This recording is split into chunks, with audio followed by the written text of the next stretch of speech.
सबसे पहली बात तो यह है कि ट्रंप ने और बेंजामिन नेतन्याहू ने रमज़ान के मुबारक महीने में, जहां पर पूरी दुनिया के मुसलमान रमज़ान में रोज़ा रखते हैं, इबादत करते हैं रातों में, ऐसे मुबारक महीने में उन्होंने मिलकर ईरान पर हमला किया है और ये भी नहीं समझा कि मुबारक महीना रमज़ान का है।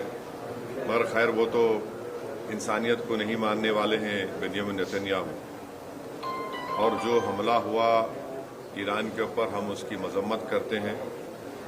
और ख़ास तौर से जब जेनीवा में बातचीत के ज़रिए से एक ब्रेक थ्रू हुआ था, और हो सकता था कि अगर वो बातचीत को मान लेते तो जितने न्यूक्लियर स्टॉक पाइल्स थे ईरान के पास वो शायद इस्तेमाल नहीं होते, मगर अब इन्होंने मिलकर ईरान पर हमला किया, जिसकी वजह से 200 से ज़्यादा लोगों की मौत हुई है।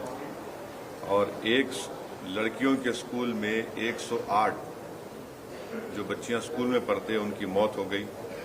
आयतुल्लाह खामेनी की मौत हुई है और मैं इसको इमोरल और अनलॉफुल एक्ट मानता हूं, आयतुल्लाह खामेनी की मौत को। और मेरी तरफ से, हमारी पार्टी की तरफ से ना सिर्फ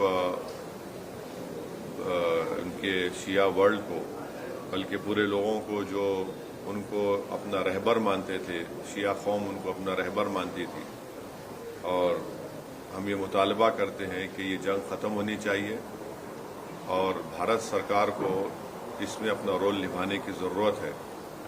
और हम उम्मीद करते हैं कि मौजूदा बीजेपी की सरकार आयतुल्लाह खामेनी की मौत को कंडेम करेगी, इस जंग को रुकाने की पूरी कोशिश करेगी, क्योंकि याद रखिए कि 10 मिलियन के करीब भारत के नागरिक गल्फ कंट्रीज़ में काम करते हैं। और अभी इत्तला आई कि ओमान के पोर्ट पर शायद हमारे एक इंडियन वर्कर की जख्मी भी हुए हैं।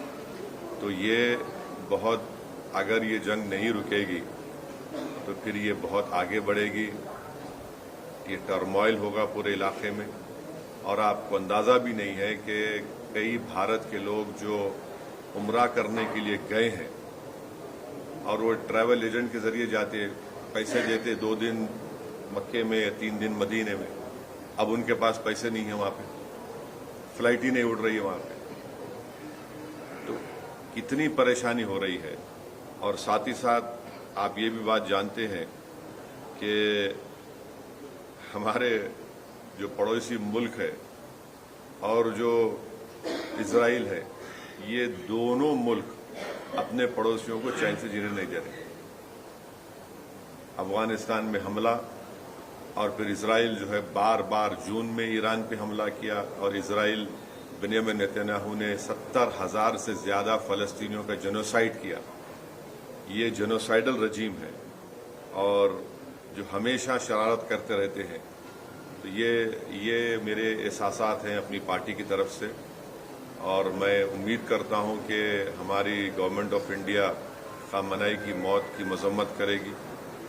और अगर ये जंग नहीं रुकेगी, जो एक इलीगल है और कोई ख़तरा नहीं था किसी को, सिर्फ दबाना चाह रहे थे और जुल्म कर रहे हैं इस तरह वहाँ पर हमला करके, और इसके जो नताइज निकलेंगे वो बुरे निकलने वाले हैं।